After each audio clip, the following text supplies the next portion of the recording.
ஆ சொல்லுங்க. என்ன பண்ணுறீங்க?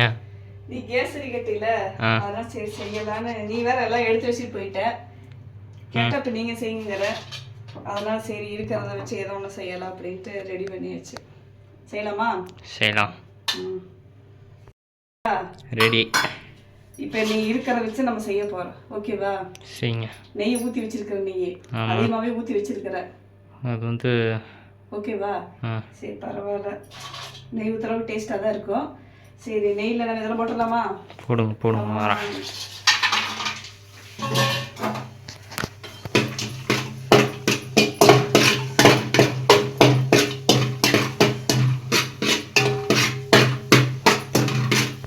வந்து திராட்சை முந்திரி ஏலக்காய்லாம் நல்லா வணங்கிருச்சு. அப்போ நம்ம என்ன பண்ணலாம், ஒரு தட்டில் எடுத்து போட்டு வச்சிடலாம்.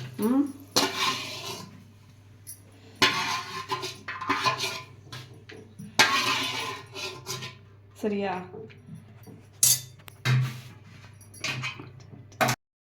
முந்திரி எடுத்துட்டீங்க, அப்புறம் எல்லாம் எடுத்தாச்சு. இப்போ நம்ம இதில் நம்ம வந்து இன்னைக்கு ரொம்ப சிம்பிளாக தான் செய்ய போகிறோம். சரியா? இருக்கிற வச்சு நம்ம இன்னைக்கு ரொம்ப சிம்பிளாக நீ கேட்டையும் செய்ய போகிறோம். இதில் நம்ம வந்து 1 டம்ளர் ரவை எடுத்துட்டோம்னா 2 டம்ளர் ஒரு 2.5 டம்ளர் அளவுக்கு தண்ணி ஊற்றிக்கலாம். ஓகேவா? போதும் 1 டம்ளர். ஒரு நேரத்துக்கு சும்மா கொஞ்சம் டேஸ்ட் பார்க்கறதுக்கு மட்டும் ஒன்று செய்யலாம். இல்லை அப்படின்னா இல்லை நம்ம 2 டம்ளர் வேணா கூட போட்டுக்கலாம் குட்டி டம்ளரில். ஓகேவா? இதில் நம்ம ஆல்ரெடி இதில் முந்திரி வறுத்த நெய் வேறு இருக்குது. சரியா? இல்லை நம்ம தண்ணி அளந்ததில் இந்த அப்படியே இந்த வடச்சட்டியில் ஊற்றிடலாம்.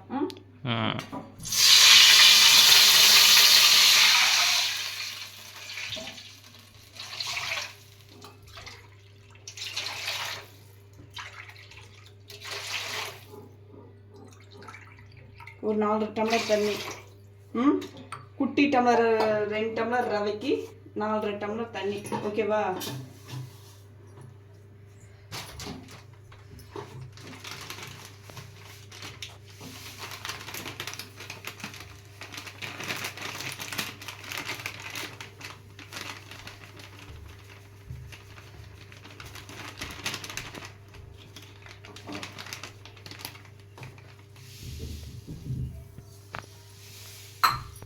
தண்ணி கொதிச்சிருச்சு.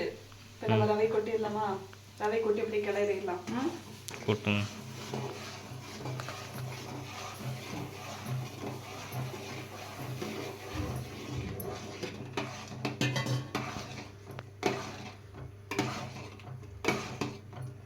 இது என்ன ஒரு 10 நிமிஷம் வேலை தான் இது.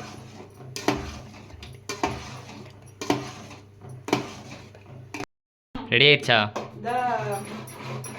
ரவை நல்லா கிளறிட்டு இருக்கிற தண்ணியெல்லாம் வற்றிருச்சு. அது கூட நம்ம இந்த கேசரி பவுடர் ஒரு பிஞ்ச் இத்தினோடு போட்டுடலாம்.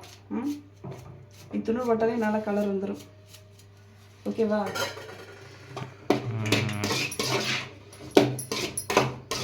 இது கூட ஜிலேபி பவுடர் கொட்டி இத்தினோடு ஒரு பிஞ்சு போட்டோமா. இதை வந்து நம்ம குட்டி டம்ளர்ல ஒரு 2 டம்ளர் தான் நம்ம போட்டோம். சரியா? அதனால இனிப்பு வந்து நம்ம வீட்டில் நம்ம கம்மியாக தான் சாப்பிடுவோம். அதனால இதில் இந்த டம்ளர்ல நம்ம ஒரு 2 டம்ளர் அளவுக்கு நம்ம அஸ்கா போட்டு வச்சிருக்கிறோம். இப்போ அது கூட நம்ம இந்த அஸ்கா அங்கிட்ட இருந்து பார்க்க போது கையில் அளந்து போட்ட மாதிரி தெரிஞ்சது. இருக்குண்டா, இந்த டம்ளர் தான் அளந்து போட்டேன். இந்த அஸ்கா நம்ம அதில் கொட்டிடலாமா?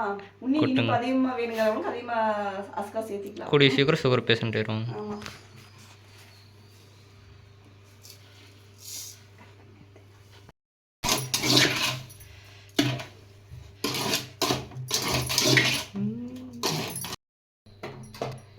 அஸ்கா நம்ம இதில் போட்டாச்சுல, அஸ்கா போட்டோன்னா பாரு இந்த மாதிரி இதில் தான் வரும். நல்லா கரைஞ்சிரும். அஸ்கா எல்லாம் கரைஞ்சோடனே இந்த மாதிரி இதில் தான் ஆகும். இது கொஞ்சம் நம்ம கெட்டி ஆனோடனே திராட்சை முந்திரி ஏலக்காய் போட்டு எப்போச்சும் முடிஞ்சு போச்சு.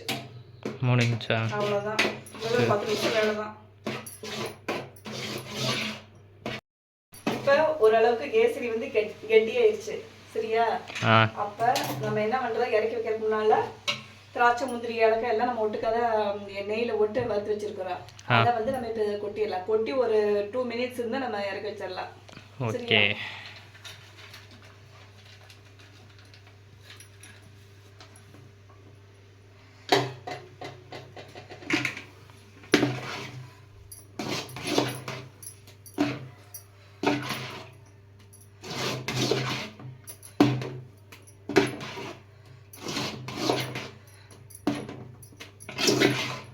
ரெடி.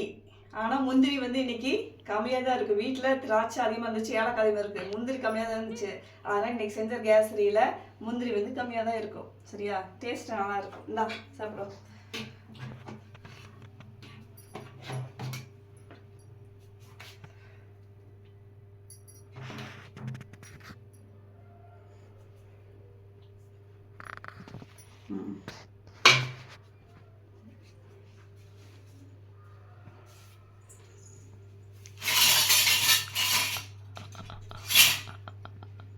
இந்த சாப்பிட்டு பார்க்குறியா? எப்படி இருக்குன்னு பாரு டேஸ்ட்டு. எப்படி இருக்குது கேசரி? நல்லா தான் இருக்கு. ம் என்ன கொஞ்சம் சூடாக இருக்குது, சூடாகணும். சூடானா தான் சாப்பிட முடியும். நல்லா இருக்கா டேஸ்ட்டு? முந்திரி மட்டும் கொஞ்சம் கம்மி. நாங்கள் இன்றைக்கி இருக்கிற பொருள் வச்சு தான் ஃப்ரெண்ட்ஸ் இன்றைக்கி வந்து நாங்கள் கேசரி செஞ்சோம். ஆனால் வந்து ரொம்ப முந்திரி வந்து ரொம்ப கம்மியாக தான் இருந்துச்சு. இருந்தாலும் இந்த டேஸ்ட்டு பரவாயில்ல, நல்லா தான் இருக்குது. ஓகே, பாய்.